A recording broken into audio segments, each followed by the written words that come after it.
Of course, PDPR kurang berjaya. Jadi PDPR tu boleh dikatakan kurang berjaya lah kerana pelajar tidak berminat.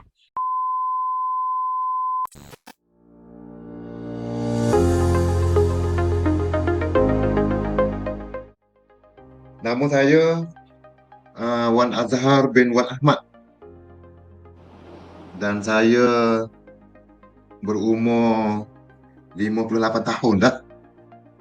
Sikit lagi, tinggal setahun dua lagi saya akan berhentilah dari profesion perguruan. Okey, nama Solehah binti Saadin, umur 37 tahun.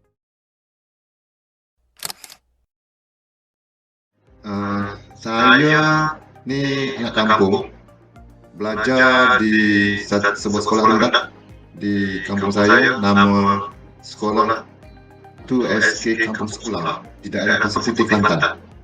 Kemudian saya masuk IPG, PSBM. Saya masuk IPG sebab bukan minat sangat nak masuk IPG, tapi pada masa itu lebih kepada mencari kerja, dan orang tua saya lebih suka saya jadi cikgu.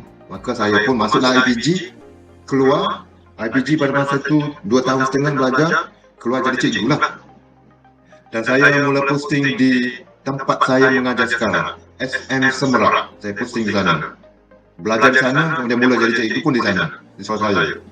Kemudian bila saya mengajar, saya ingat 2-3 tahun, saya sambung pula belajar, sambung belajar di UKM, tempat awak belajar lah. Saya pun belajar di UKM juga.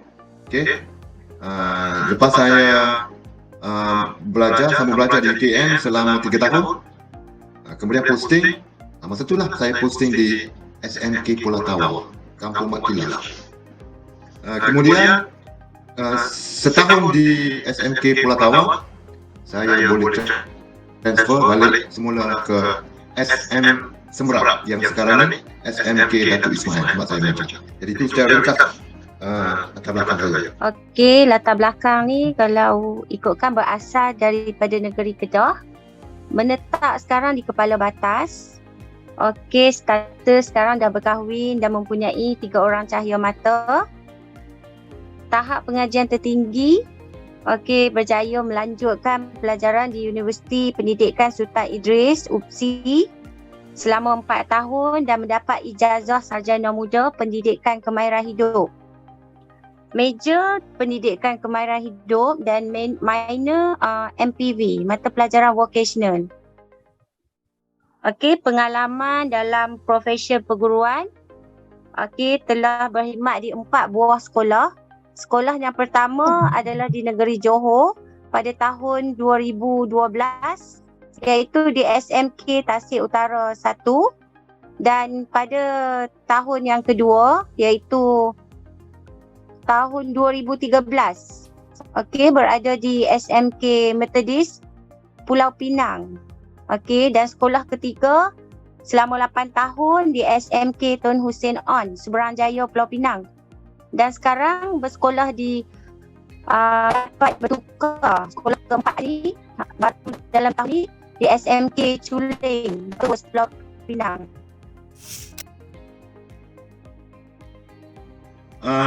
Saya mula mengajar tahun 1990. Awak entah di mana?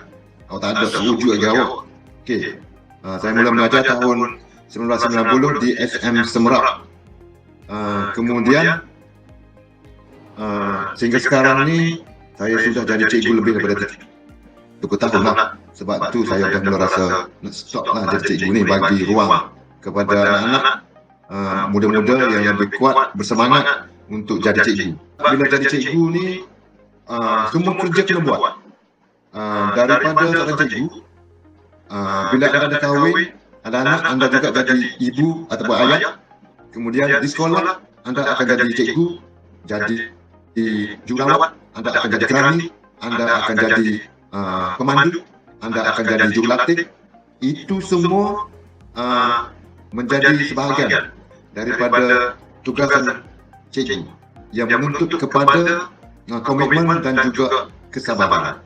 Jadi itu sebab sedikit lah. Okey, sepanjang jadi guru ni sebab cikgu mula mengajar ni di Johor, di SMK Tasik Utara 1, dan pada tahun pertama ni hanya mengajar pelajar lelaki sahaja untuk subjek kemahiran hidup.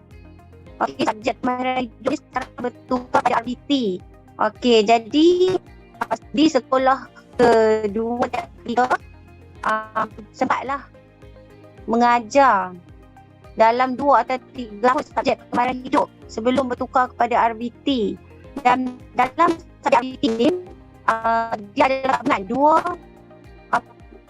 pelajar lah. Sebelum ni satu saja jantina lelaki, sekarang lelaki dan perempuan. Sebelum ni mengajar KH, RBT dan sekarang adalah bahasa Melayu tingkatan 2.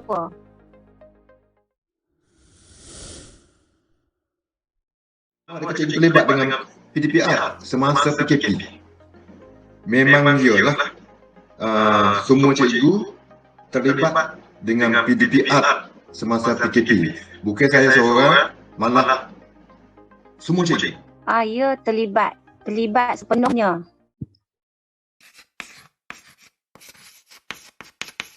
Banyak kaedah sebenarnya dalam PDPR ni. Contohnya pembelajaran menggunakan modul. Mengajar PDPR guna kaedah modul. Yang keduanya, kaedah pembelajaran berasaskan kepada projek. Okey. Jadi saya ceritalah sikit banyak kaedah modul dan juga kaedah projek. Boleh gitu ya? Nak saya ceritakan? Boleh cerita secara Sedikitlah. boleh. Saya ringkas pembelajaran menggunakan kaedah modul. Ya. Kaedah modul ni yang pertamanya kita kena tahu sasaran murid. Contohnya macam saya mengajar di sekolah menengah, maka sasaran saya murid saya lah. Yang keduanya macam biasa juga kena ada tajuk ataupun tema apa yang kita nak mengajar melalui kaedah modul. Yang ketiganya mengajar, of course, kena ada objektif. Dan objektif ini hendaklah berpandukan kepada apa yang dia panggil DSKP. Tak boleh buat objektif suka-suka. Dia ada panduan. Okey, takut tersesat nanti kalau buat suka. Jadi Kementerian KPM sediakan DSKP sebagai panduan guru apa yang patutnya pelajar dapat hasil daripada pengajaran yang diberikan kepada pelajar. Kemudian ada tempoh pelaksanaan modul tu. Pengajaran tu ada tempoh dia. 1 jam ataupun setengah jam. Kemudian modul yang kita nak ajar, PDPC yang kita guna pada modul yang kita nak ajar tu hendaklah diedar kepada pelajar lebih awal. Kalau sebaiknya lebih awal. Esok kita nak mengajar, hari ini mungkin tak ada edar, supaya pelajar besok bersedia untuk pengajaran kita. Kemudian habis modul, habis PDPC, habis PDPR saya, habis tempoh waktu hari ini, katakan tamat hari ini, katakan kelas PDPR bermula pukul 8 sehingga pukul 9. Jadi tamat tempoh tu, pelajar perlu diingatkan supaya modul yang kita gunakan itu kena hantar balik, kena serah kepada cikgu. Mungkin besok ataupun hari berikutnya, bergantung kepada kesesuaian ataupun bergantung kepada bila cikgu nak modul itu dihantar kepada beliau. Kaedah PDPR satu lagi, kaedah berasaskan projek. Kaedah berasaskan projek. Kaedah berasaskan projek lebih kurang sama aja. Kemudian kaedah projek ini mestilah mengikut subjek masing-masing. Tetapi kaedah ini boleh juga cikgu gabungkan dengan beberapa subjek lain. Cikgu boleh gabung sebenarnya. Sebab di sekolah ada cikgu mengajar 2 subjek. Contoh, ada cikgu yang mengajar PJ juga yang mengajar DM. Ada cikgu yang ajar sains, dia juga ajar matematik. Jadi kaedah projek dia boleh cover untuk beberapa subjek. Kemudian cikgu juga dihendaki beri tajuk yang sesuai kepada pelajar. Dia bagi tajuk lah. Macam mana nak mengajar? Pelajar pun tak tahu. Kemudian cikgu semasa PDPR dikehendaki membimbing anak murid dia, pelajar beliau, bimbing untuk anaknya memahami dan mengenal pasti kaedah macam mana untuk siapkan sesuatu projek yang diberikan oleh cikgu tadi. Itu antara contohlah kaedah dalam PDPR semasa COVID baru-baru ini. Antara yang menjadi pilihan rasanya yang dalam talian ya, kerana dalam talian ni kita dapat menjalankan pembelajaran dua hala. Jika pelajar tak faham, pelajar boleh terus bertanya. Dan juga selain daripada dalam talian berasaskan modul, contohnya mengikut bab, topik dan ada juga pelaksanaan projek. Okey, pelaksanaan projek ni dapat membantulah bila pelajar di rumah, mereka lebih suka menjalankan projek. Nampak lebih menarik. Kerana bagi pelajar ni masa yang ada ni, mereka dapat melakukan sesuatu yang mereka minat. Penggunaan Google Meet dipilih kerana pelajar dapat melihat guru dan guru juga dapat melihat pelajar. Jadi pembelajaran tu seperti di sekolah, seperti pembelajaran bersemuka. Okey, selain daripada penggunaan Google Meet, okey, pelajar juga didedahkan dengan penggunaan Google Form di mana ia memudahkan pelajar untuk faham dan ia sangat menarik dari segi grafik yang ada di dalam Google Form. Jadi guru dapat memilih grafik-grafik yang cantik supaya minat pelajar untuk belajar dalam sesuatu subjek tu akan lebih mendalam, terutamanya semasa PDPR.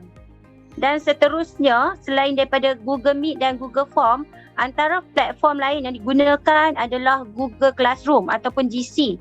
Okey, banyak faedah dalam menggunakan GC, iaitu banyak bahan dapat dikongsikan di dalam GC di mana pelajar boleh buka pada bila-bila masa. Jika pelajar ada masa lapang, contohnya pada waktu malam, petang, selepas saja tamat PDPR, pelajar masih lagi boleh mengakses GC ya. Okey, jadi ini adalah ibarat simpanan lah GC ini, di mana pelajar dapat menyimpan bahan-bahan yang diberikan oleh guru semasa PDPR.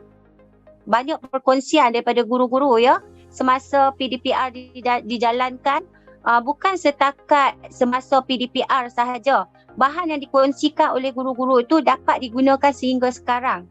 Jadi platform-platform ni sangat membantu semasa PDPR dijalankan.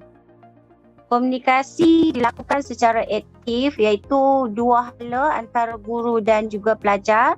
Dan platform yang digunakan adalah Google Meet, YouTube, panggilan video dan juga Telegram. Selain menggunakan pendekatan online, pendekatan offline juga digunakan kerana terdapat pelajar yang tidak mendapat capaian internet. Selain daripada tidak mendapat capaian internet, penggunaan modul, menggunakan buku teks, peranti dan juga bahan pembelajaran yang lain perlu disesuaikan supaya maklumat pembelajaran dapat disampaikan kepada para pelajar. Dan yang ketiga adalah secara gabungan. Pendekatan gabungan ini adalah antara online dan juga offline. Okey, pendekatan ini dilakukan mengikut kesesuaian masa. Contoh kadang-kadang melibatkan cuaca. Okey, jadi ini adalah antara tiga lah pendekatan yang digunakan, offline, online dan juga gabungan. Cabaran pertama semasa PDPR,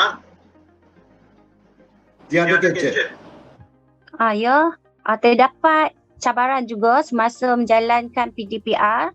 Antaranya adalah cabaran dalam penggunaan teknologi pembelajaran semula, di mana PDPR ni memerlukan penguasaan yang lebih dalam bidang ICT. Guru dan pelajar tiba-tiba dikejutkan dengan pembelajaran PDPR. Jadi persediaan tu adalah kurang. Jadi pada permulaan untuk penyediaan bahan tu mengambil sedikit masa. Tapi lama kelamaan pembelajaran ni adalah lebih mudah kerana terdapat perkongsian bahan-bahan dalam kalangan guru-guru di Malaysia. Okey, sebagai guru, guru perlu belajar menyediakan bahan-bahan PDPR supaya pelajar mudah faham dan dapat mengaplikasikan ilmu yang mereka belajar dengan menjawab soalan yang diberikan dan menyiapkan tugasan atau projek yang diberikan oleh guru. Yang kedua, tiada akses internet ataupun kalau ada internet pun slow. Okey. Dan saya fahamkan kita ni antara negara yang mempunyai akses internet yang kira terkebawah berbanding dengan negara lain. Kita ni tengok juga. Okey, akses internet yang terkebawah berbanding dengan negara lain. Okey, cabaran yang kedua, sikap pelajar. Di mana ada pelajar yang suka belajar, boleh belajar secara bersemuka atau secara dalam talian. Dan ada pelajar yang tidak suka belajar, terutamanya secara online atau dalam talian. Jadi ada pelajar yang tidak hadir ke kelas online dan tidak menyiapkan tugasan yang diberikan. Okey, kemudian cabaran yang ketiga. Kurang kemahiran. Kurang kemahiran sama ada guru ataupun pelajar. Lebih-lebih lagi guru lah. Kurang kemahiran menggunakan kaedah dalam PDPR. Nak guna Google Meet ke, Google Classroom ke apa-apa aplikasi yang boleh membantu cikgu dalam internet ni, cikgu kurang mahir nak guna platform tu. Jadi pelajar apa lagi? Lagilah tak aktif. Okey, jadi itu antara beberapa cabaran lah semasa PDPR baru ini. Terima kasih. Yang ketiga, cabaran yang ketiga adalah kemudahan kepada pelajar. Di mana kemudahan ini dari segi penyediaan peranti, ada pelajar yang tidak mempunyai telefon, komputer ataupun laptop. Jadi untuk menjalankan PDPR ni, kebanyakan pelajar yang mempunyai masalah peranti, mereka terpaksa berkongsi dengan adik-beradik mereka, di mana ibu bapa semasa PKP turut bekerja di rumah.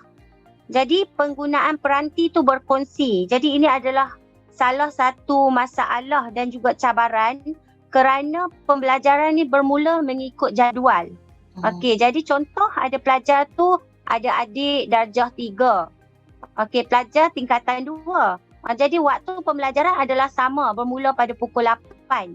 Okey, telefon atau peranti adalah satu. Jadi perlu berkongsi. Dan ibu bapa pula bekerja di rumah, jadi menggunakan telefon. Jadi perkongsian telefon yang agak ramailah pada satu peranti itu. Memang penting. Ada pula tak penting zaman sekarang. 2022 dah sekarang ni. Okey, memang penting. Teknologi sangat penting. Lebih-lebih lagi semasa PDPR. Kita lihat pendidikan sekarang menjadi semakin moden. Awak sikit lagi jadi cikgu penuh dengan cabaran sebab pendidikan menjadi semakin moden. Jadi untuk itu KPM telah lama, sebenarnya KPM telah lama perkenal konsep pembelajaran secara maya, secara online, dalam internet. Okay? KPM lama dah perkenal secara maya melalui konsep sekolah pelestari. Dia panggil sekolah pelestari.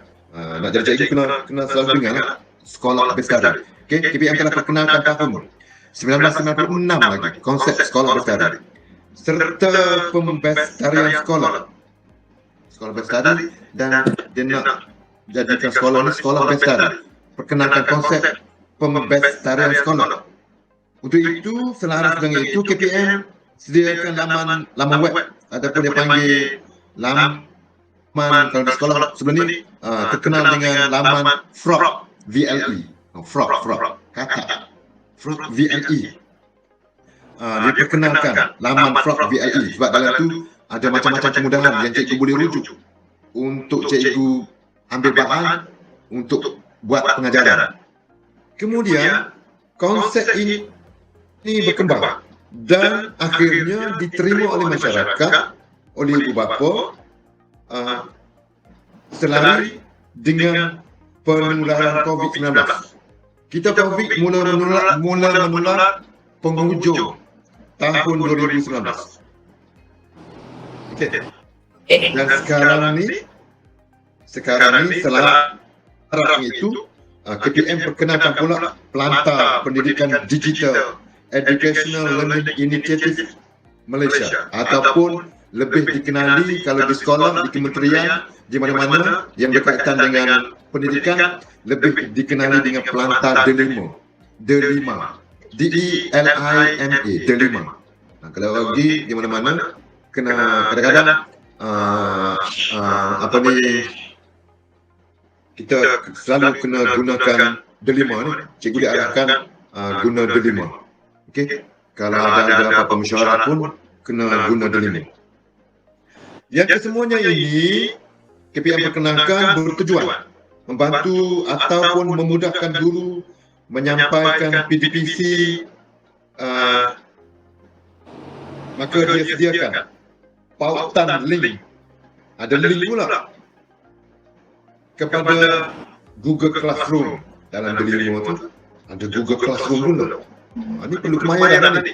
Google Classroom, ada Microsoft Teams, ada buku teks digital, macam-macam ada. Buku teks digital ada. Kemudian ada EduWeb TV. Kemudian ada juga dia panggil Cikgu Tube. Cikgu Tube. Okey, jadi untuk itu, untuk penggunaan ini, maka KPM tidak ketinggalan lah. Dia kena dan dia sudah adakan kursus kemahiran kepada cikgu-cikgu untuk melaksanakan PDPR. Ya, betul. Penggunaan teknologi ni sangat penting kerana semasa proses PDPR dijalankan, dengan teknologi ni ia akan nampak lebih menarik dan akan lebih berkesan lah. Pembelajaran juga dapat dilakukan dengan lebih mudah, ringkas dan padat kerana pelajar didedahkan dengan gambaran dan persembahan yang menarik supaya pelajar lebih mudah faham. Melalui perkembangan teknologi di rumah, dalam talian, pelajar dapat melihat video, tayangan video dan juga perkongsian bahan-bahan yang menarik daripada guru-guru. Jadi melalui perkongsian yang menarik ini, pelajar sepatutnya lebih bersemangat, lebih mudah faham jika pelajar menumpukan perhatian lah semasa PDPR. Jadi pelajar tak akan mudah bosan semasa proses PDPR dijalankan kerana tertarik dengan penggunaan ICT yang menarik. Of course lah, PDPR ni menjadi cabaran kepada ibu bapa. Ibu bapa, sebagai ibu bapa, tadi pun saya dah maklum, ibu bapa perlu sedia peranti. Okey. Ayah awak ada duit, boleh sedia. Ayah saya tak ada duit. Nak sedia macam mana? Anak ada 3. Okey. Belajar secara serentak. Pukul 8 start kelas anak saya yang tahun 5. Anak saya yang tingkatan 1 pun ada kelas. Perlu 2 peranti. Peranti tu bukannya harga 300. 500 ke atas. Ini jadi cabaran kepada ibu bapa. Sedangkan pada masa itu, ibu bapa tak boleh keluar nak bekerja. Dan awak kena faham, ibu bapa yang di kampung sana, kais pagi, makan pagi. dia mungkin tak ada duit simpanan untuk ad hoc beli peranti. Jadi ini merupakan satu cabaran kepada ibu bapa. Ibu bapa juga perlu buat pemantauan kepada anak-anak dia. Belajar atau tidak? Bangun tidur ataupun tidak lagi masa PDPR. Dan satu lagi cabaran, ibu bapa juga perlu ada kemahiran, ada pengetahuan dalam penggunaan gadget tadi. Nak masuk Google Classroom, pandai ada anak kita yang tahun 2, anak kita yang darjah 5. Pandai tak? Ya. Ibu bapa juga merupakan salah satu cabaran semasa menjalankan PDPR. Kerana ibu bapa perlu memberi komitmen yang tinggi dan sepenuhnya dalam membantu anak-anak menjalankan PDPR. Contohnya dari segi penyediaan peranti. Ibu bapa perlu mengetahui peranti yang sesuai yang perlu digunakan semasa PDPR dijalankan. Selain itu, ibu bapa juga perlu memberi komitmen yang sepenuhnya semasa PDPR. Contoh, jika pelajar tidak mempunyai peranti, ibu bapa tidak menyediakan peranti, jadi proses PDPR itu tidak dapat dijalankan. Okey, jadi faktor kengkangan masa kadang-kadang berlaku pada ibu bapa kerana ibu bapa kebanyakan masih bekerja di rumah semasa PKP. Pada awal, tengah PKP masih lagi bekerja, jadi ibu bapa mempunyai kekangan masa untuk memantau perjalanan PDPR anak-anak. Okey, jadi kadang-kadang anak-anak ni dia yang masih kecil, sekolah rendah, dia perlukan pantauan daripada ibu bapa nak membantu untuk nak menentukan waktu-waktu bermulanya kelas. Jadi cabaran ibu bapa tu dalam PDPR agak sukar jika kerjasama kurang diberikan. Jadi kerjasama daripada ibu bapa sangat penting. Okey, terutamanya bagi nak membantu memujuk anak-anak kerana ada anak-anak yang sukar, contohnya untuk bangun pagi, terutamanya bila belajar di rumah. Okey, jadi ibu bapa selain pada sediakan peranti, komitmen lain sangat penting untuk bantu PDPR ni. Okey, jadi ibu bapa dan pelajar perlu bersama-sama memberi kerjasama supaya PDPR ni akan lebih berkesan. Ilmu yang disampaikan kepada pelajar tu, pelajar akan lebih fokus bila ada dorongan dan sokongan daripada ibu-ibu bapa mereka. Saya cakap terus terang lah, respon belajar ni very bad. Pelajar memang tidak minat. Duduk rumah, kalau kelas bermula pukul 8, adakah anak-anak ini sudah bangun pukul 8? Okey.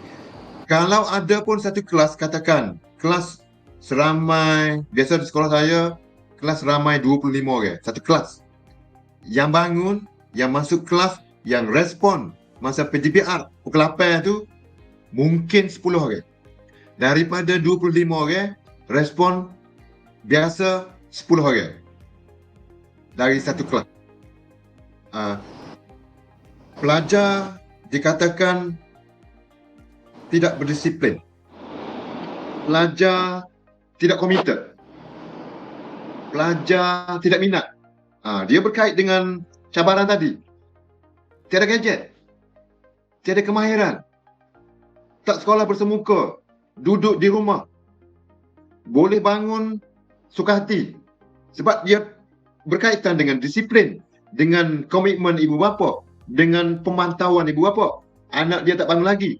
Ibu bapa pun tak buat apa-apa. Sedangkan kelas bermula pukul 8. Teruklah masa PDPR pun. Semasa PDPR dijalankan, tak semua pelajar yang memberikan kerjasama. Ada sesetengah pelajar, dia ambil jalan untuk berdiam diri, tidak aktif semasa pembelajaran. Kadang-kadang bila kita tanya nama, panggil nama, diam saja. Walaupun dah 5 kali kita panggil nama. Jadi kadang-kadang kita ni bila tak buka kamera, tak buka video, kita tak tahu pelajar itu belajar, tidur, bermain. Okey, jadi ini adalah antara yang selalu berlaku lah pada para pelajar ya. Okey, jadi kebiasaannya pelajar yang aktif adalah pelajar yang sama setiap kali kelas dijalankan. Okey, jadi pelajar yang sama juga akan menghantar tugasan, dan pelajar yang tidak aktif biasanya tak hantar tugasan. Jadi ini adalah sesuatu perkara yang tidak ataupun kurang baik lah. Kerana pelajar biasanya akan ketinggalan. Apa yang diajar semasa PDPR itulah yang akan diajar di sekolah. Jadi apabila pelajar tidak mengikuti pembelajaran secara berterusan, pelajar akan tertinggal. Okey, jadi biasanya pelajar ni dia perlukan kesedaran lah. Terutamanya di masa PKP dan juga pembelajaran secara PDPR. Kesedaran pelajar itu adalah sesuatu yang penting. Semasa pembelajaran bersemuka, tak adalah sampai setengah kelas dapat kosong. Jaranglah pelajar dapat kosong. Kerana pelajar yang dapat kosong tu adalah pelajar yang tak belajar. Contohnya tak datang sekolah. Okey. Jadi pelajar tu kesedaran dia adalah penting.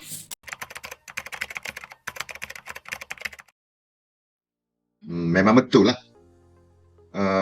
Kurang kemahiran menjadi PDPR menjadi kurang berkesan. Cikgu perlu lebih tinggi kemahiran berbanding dengan pelajar. Pelajar juga perlu kemahiran.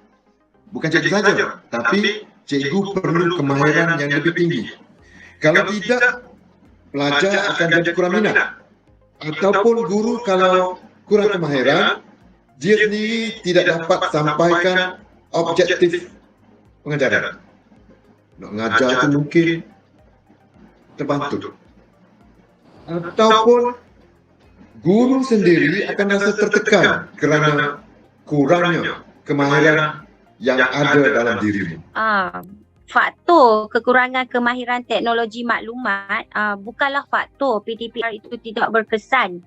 Kerana terdapat pelbagai bahan yang dikongsikan di internet, contohnya melalui YouTube yang digunakan untuk pembelajaran. PDPR sangat membantu guru-guru dan pelajar. Jadi proses PDPR ni biasanya kurang berkesan adalah disebabkan minat dan kehendak pelajar itu sendiri. Jadi usaha perlu ada pada guru dan pelajar. Jadi guru dan pelajar perlu bekerjasama kerana dari segi bahan yang disediakan, terutama PDPR semasa PKP, banyak bahan yang dikongsikan oleh guru-guru di seluruh Malaysia. Jadi bahan itu terlalu banyak dan bukan sahaja digunakan semasa PKP, masih boleh digunakan pada masa sekarang, iaitu selepas PKP. Jadi cabaran teknologi ni sebenarnya teknologi itu sangat membantu, dan kekurangan kemahiran dari segi teknologi itu biasanya bahan-bahan yang disediakan dalam internet, contohnya di YouTube, banyak bahan yang menarik. Jadi kalau guru tu dia kurang kemahiran untuk mencipta ataupun membina bahan baru, guru boleh mengambil perkongsian guru-guru yang sebelum ini berkongsi di YouTube atau mana-mana platform. Jadi bahan itu memang banyak. Okey, seperti yang kita sedia maklum, kemahiran semasa PDPR, kemahiran cikgu ialah untuk menyampaikan maklumat atau arahan kepada pelajar. Lebih-lebih lagi semasa PDPR menggunakan platform tertentu, mengajar melalui alam maya, kadang-kadang tak nampak muka. Jadi mungkin maklumat ataupun arahan tidak dapat disampaikan secara jelas. Juga cikgu menghadapi masalah komunikasi dan juga masalah penggunaan teknologi serta aplikasi pembelajaran. Ini berkait dengan kemahiran cikgu. Juga memberi tekanan kepada cikgu. Cikgu memang betul, cikgu merasa tertekan. Cikgu merasa stres semasa PDPR, semasa PKP. Okey, duduk di rumah nak mengajar PDPR, mengajar secara PDPR. anak murid yang sepatutnya 25 orang, tetapi yang sertai, yang masuk, yang belajar hanya 10 orang. Okey, dan cikgu rasa tertekan. Guru juga pada masa itu tiada peranti. Sebenarnya peranti yang lebih canggih. Tidak semua cikgu ada peranti ya. Awak kena faham? Tidak semua cikgu ada peranti. Cikgu mungkin ada telefon bimbit macam orang lama. Ada setengah cikgu tak ada laptop. Kalau telefon bimbit, awak boleh bayanglah. Nak tengok muka kecil-kecil ya. Kemudian yang lebih lagi cabarannya capaian internet yang slow. Okey, cikgu nak mengajar, tak ada internet slow, sangkut-sangkut juga menjadi cabaran bagi cikgu. Cikgu akan jadi stres. Nak ngajar tak sampai. Jadi PDPR jadi tertangguh. Jadi dengan tertangguhnya ini, capaian internet yang slow, tertangguh PDPR, anak muridnya yang perlahan tak kesemuanya masuk kelas, maka dengan ini memberi tekanan perasaan kepada cikgu sebab objektif yang cikgu nak mengajar tu tidak dapat disampaikan. Jadi kesan yang antara yang terasa adalah dari segi letih lah. Letih dan kurang rehat, terutamanya pada awal PDPR di mana bahan-bahan guru biasanya perlu sediakan bahan sebelum mulakan PDPR. Jadi bahan tu biasanya disediakan pada waktu malam. Okey, jadi guru yang sebelum ini tak pernah menggunakan Google Meet, tak pernah menggunakan platform GF, Google Form, tak pernah menghasilkan video di YouTube. Jadi semua ni guru perlu belajar dalam tempoh yang singkat. Okey, jadi bila belajar tu di lewat malam, jadi akan rasa kurang rehat lah. Kesihatan tu mungkinlah mata, dari segi mata kita bila menggunakan gadget yang lama, menggunakan telefon, laptop ataupun komputer ni, mata akan letih. Bila mata akan letih, lambat tidur, kepala akan mula sakit lah.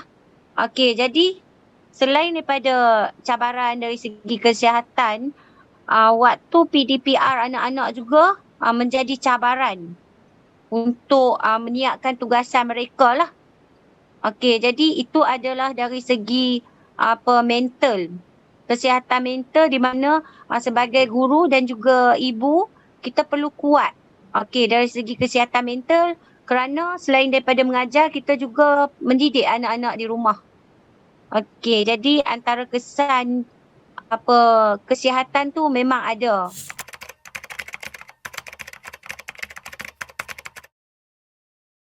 Yang pertama, daripada pengalaman saya, kita jangan paksa pelajar. Tak ada paksa pun.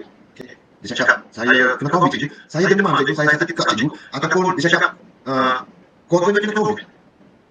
Kita cuba tenangkan beliau, kita jangan paksa. Kalau dia cakap tak boleh nak masuk, kena alasan yang menasabah, demam, COVID, keluarganya kena COVID, kita kena terima. Jangan paksa dia untuk menyertai kelas kita. Kalau tidak, jadi isu macam lain pula. Kemudian, kita sebagai cikgu perlu sentiasa tenang. Lepas tu saya kata tadi, kena bijak, kena tenang, kena sabar. Saya pun, lah pelajar tak nak masuk, kita nak buat macam mana? Okey, kita mungkin tangguh PDPR ataupun kita bagi kerja rumah pada dia. Hanya baru-baru ni saya buat hanya pelajar yang betul-betul sihat, menyertai kelas. Sebab tadi pun saya jelas, jangan paksa pelajar untuk menyertai kelas PDPR sekiranya pelajar tersebut memberi alasan dianya kurang sihat. Bila keadaan tidak sihat, keadaan tidak mengizinkan, kita perlu ubah persiapan kita kepada persiapan yang lain lah. Contohnya pada kebiasaan kita akan buat Google Meet bersama pelajar. Jadi kita ubah, biasanya kita di sekolah ada buku latihan, ada buku amali, buku kerja. Jadi guru akan beralih minta pelajar untuk menggunakan buku latihan, siapkan latihan, dan hasil kerja ni mereka boleh ambil gambar dan hantar kepada guru.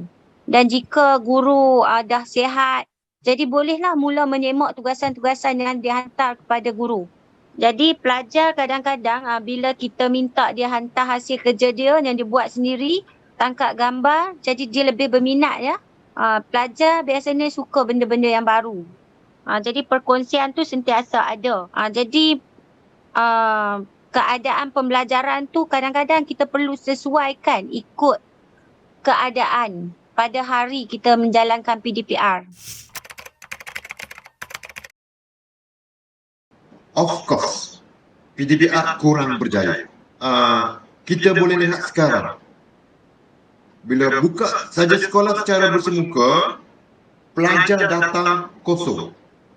Hak belajar masa PDPR entah apa-apa. Tak nak apa pelajar. Okey? Tak tahu apa.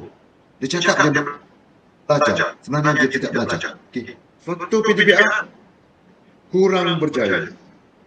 Macam tadilah saya pun dah cakap, pelajar ataupun cikgu sendiri tiada peranti yang canggih yang boleh guna. Kalau tidak canggih pun yang boleh guna semasa PDPR. Tadi juga cakap mengenai capaian internet. Okey. Slow. Pelajar tidak komited, tiada disiplin. Kelas semula pukul 8. Pukul 8 tak bangun lagi. Kurang kawal. Ibu bapa tidak kawal anak-anaknya sebab PDPR berada di rumah. Kalau ibu bapa itu juga tidak bijak, tidak kawal anaknya, tak tahu anaknya ada PDPR, maka hancurlah PDPR-nya. Ada juga pelajar yang sangat malas. Dia tahu ada kelas, dia ada peranti, tapi dia sikapnya negatif. Dia malas. Dia tidak peduli. Faktor utama PDPR ni kurang berjaya adalah disebabkan oleh minat pelajar. Okey, kalau pelajar tu dia berminat, dia akan usaha walaupun semasa PDPR kerana guru mengajar di rumah walaupun berjauhan tapi biasanya menggunakan Google Meet ibarat seperti di dalam kelas secara bersemuka kerana masih dapat melihat berlaku pembelajaran dua hala tapi disebabkan minat jadi PDPR tu boleh dikatakan kurang berjaya lah kerana pelajar tidak berminat dan salah guna kemudahan untuk keseronokan lain. Okey, jadi disebabkan minat mereka ini mereka sanggup salah guna kemudahan yang diberikan oleh ibu bapa atau sekolah kepada mereka semata-mata untuk keseronokan sendiri daripada belajar. Jadi pelajar ni leka dengan dunia alam maya yang banyak bazikan masa dengan perkara-perkara yang tidak berfaedah. Okey, jadi belajar tu kurang sikit mendapat sambutan dalam kalangan pelajar lah berbanding daripada keseronokan lain. Ada yang hadir semasa PDPR tapi dia akan buka yang lain lah, contoh tengok di YouTube walaupun PDPR sedang berlangsung, kehadiran tu ada. Tapi kadang-kadang bila kita panggil nama tu sebab dia tak tahu, dia dah tak perasan, jadi di situ nampaklah kelekaan pelajar-pelajar tu dalam dunia maya masing-masing.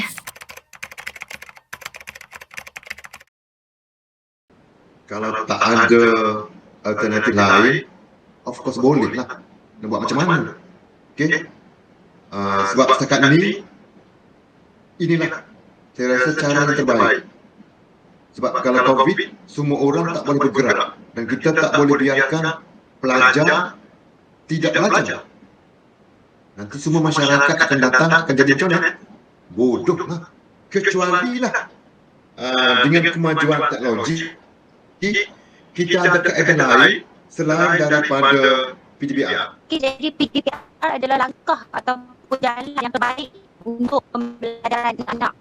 Jadi sekiranya pelajar tidak dapat ke sekolah secara bersemuka, contoh macam PKP, mengambil masa yang lama, jadi anak ketinggalan.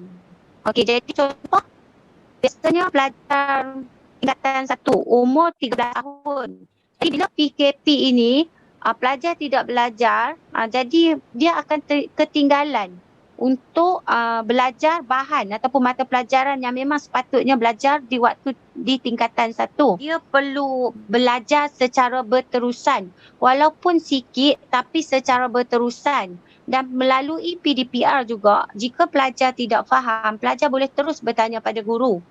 Okey, jadi guru dapat menjawab soalan yang diajukan oleh pelajar tu sama seperti di dalam kelas. Okey, jika keadaan dah membenarkan untuk pembelajaran bersemuka, pelajar boleh terus ke sekolah dan belajar secara bersemuka. Itu adalah lebih baik. Namun, waktu kecemasan, PDPR adalah yang terbaik dan boleh dijalankan.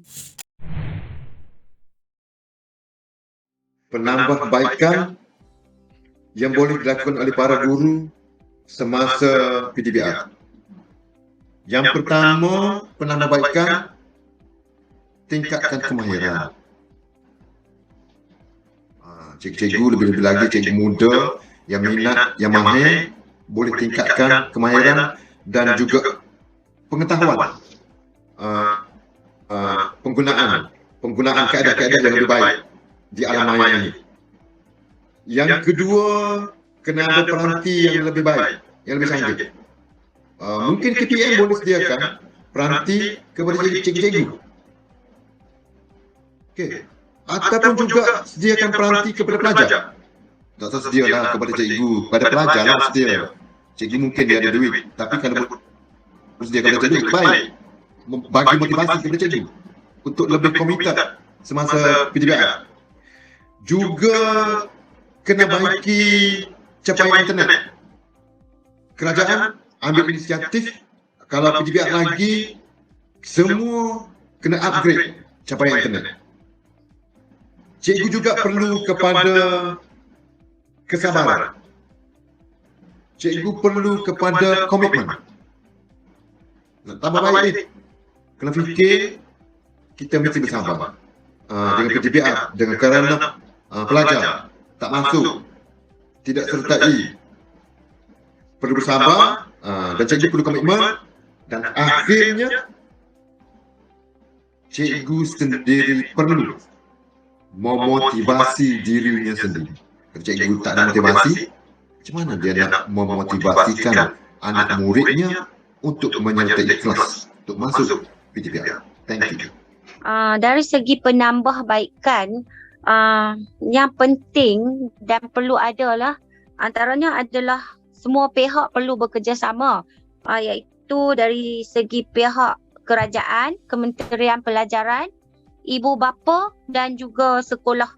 Okey, bila semua pihak bekerjasama, PDPR itu dapat dijalankan dengan lebih mudah. Untuk penambahbaikan pada masa akan datang, sekiranya pelajar daripada keluarga yang kurang berkemampuan, pihak kerajaan ataupun pihak sekolah jika boleh menghulurkan sumbangan ataupun bantuan supaya anak-anak pelajar ini boleh sama-sama belajar dengan pelajar-pelajar yang lain. Saya sekarang ni di sekolah sentiasa buat analisa mengenai pencapaian pelajar. Okay. Bila buka saja sekolah secara bersemuka tahun ni, buka sekolah saja secara bersemuka selepas lama PDPR, dan kita di sekolah setelah belajar bersemuka hampir ataupun lebih kurang 3 bulan, kita adakan peperiksaan dipanggil peperiksaan awal tahun. Hanya segelintir pelajar capai memuaskan. Kalau di seluruh tingkatan, contoh saya bagi, tingkatan 1, di sekolah saya ada 5 kelas tingkatan 1. Kalau di seluruh kelas tu, tingkatan 1 tu, biasa awal tahun baru ni, kalau pelajar tu berjaya capai A dalam 2 subjek, maknanya pelajar itu dapat 2 E, yang lain C, D, kira pelajarnya cukup bagus. 2 E je, sudah cukup bagus. Okey, dan semua cikgu menyalahkan PDPR sebab tidak berkesannya PDPR semasa PKP baru. Bagi saya, tidak baik. Paling tinggi pun kita boleh katakan memuaskan PDPR ini. Kalau boleh, tak nak lagi dah PDPR ni. Memang serik dah PDPR ni. Ramai pelajar tidak belajar sebaik mungkin. Seperti mana bersemuka. Okey, keberkesanan PDPR jika dilihat dan dikaji dari segi keberkesanan ni berada pada tahap yang sederhana. Okey, kerana terdapat banyak faktor lah seperti yang telah kita bincangkan. Contohnya dari segi kemudahan peranti, capaian internet, kesedaran pelajar, antara faktor lah yang menyebabkan keberkesanan ni kurang. Jadi kalau dikira peratus tu kemungkinan dalam 50% lah keberkesanan PDPR ini. Okey, kerana ada masalah yang tak dapat dielakkan. Okey, contoh capaian internet. Jika pelajar menghadapi masalah capaian internet, jadi kelas tak dapat dijalankan. PDPR tak dapat diteruskan.